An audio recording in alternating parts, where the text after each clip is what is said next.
Hello and welcome to a wet and windy Etihad Stadium. Thankfully I've got Joleon Lescott here holding the brolly for me. Welcome along. It's going to be a great game between these two sides, isn't it? But I don't think we're expecting another 4-all draw like we saw at Stamford Bridge. No, I'm expecting a high number of goals, but it will be exciting. Confident City win the game. They are scoring 2 goals a game. They're not averaging and they're scoring that, so potentially an uphill battle for Chelsea, but nevertheless, as you said, it's going to be exciting.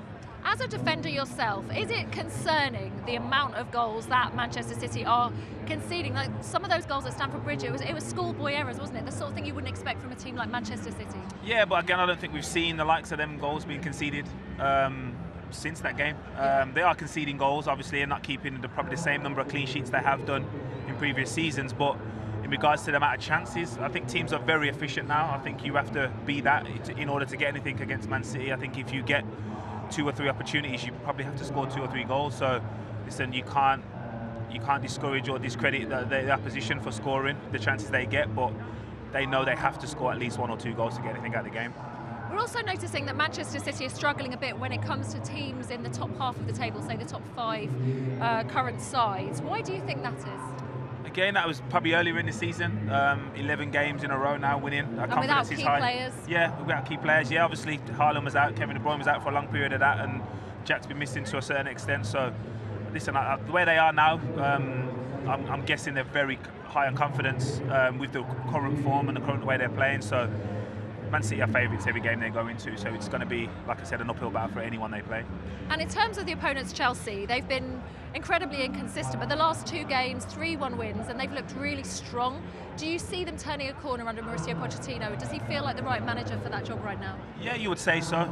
He's credit in regard his history, track record, in regards to developing younger talent and creating a strategy for not inexperienced players in terms of the age, but yeah, he would be the man, you would say, and the last 3 games would suggest that. In regards to Chelsea, I'd be more concerned with them not being able to keep clean sheets because they're not always guaranteed to score the number of goals to win the game, so it's going to be an exciting one today. It is. Kevin De Bruyne is back, Kyle Walker captains the side, so 2 changes that Manchester City make. What kind of a game are you expecting, and where do you think it'll be won and lost?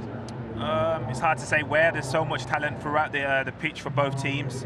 Kyle coming in is probably to combat Raheem. Yeah. Great friends off the field, but obviously fierce competitors on it.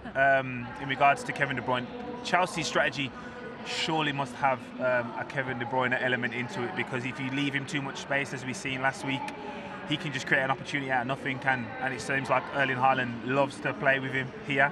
They have a telepathic understanding without really much communication, but they understand where one should be and where the ball should be played, and it's a formidable partnership. And just a final word has to go to Cole Palmer, a player you know very well, coming back to the Etihad, and he's been so good for Chelsea. He, he's really getting his opportunities and he's taken them. How do you see him in this game? You have a feeling he's going to have a say in this game, don't you? Yeah, I wouldn't be surprised if he did. Cole Palmer is an exceptional talent, so anything he's done or he's doing doesn't surprise me.